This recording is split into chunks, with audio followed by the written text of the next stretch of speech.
Il y a un tremblement de terre. Il est 16h53 quand la terre commence à trembler mardi à 15 km de la capitale. Au-dessus de Port-au-Prince, un épais nuage de poussière s'élève des ruines. C'est le plus puissant tremblement de terre depuis un siècle à Haïti, dans une zone surpeuplée de 2 millions d'habitants.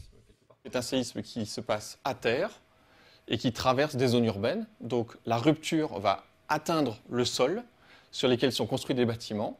Et si vous imaginez que le sol se déplace jusqu'à 1 mètre, tous les bâtiments vont souffrir de ce déplacement, ils vont s'écrouler. La ville est détruite. Des bâtiments écroulés empêchent les secours de circuler. Églises, édifices publics, le palais national, siège de la présidence, s'est affaissé, mais le président René Préval est vivant. Le quartier général de la mission des Nations Unies dans l'île s'est lui aussi effondré. Son chef, le Tunisien Idi Hanabi, serait mort selon les autorités françaises.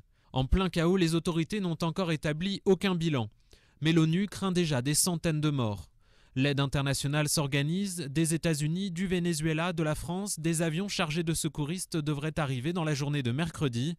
En France, les familles peuvent appeler le centre de crise du Quai d'Orsay au 01 45 50 34 60 pour obtenir des informations sur leurs proches dans l'île.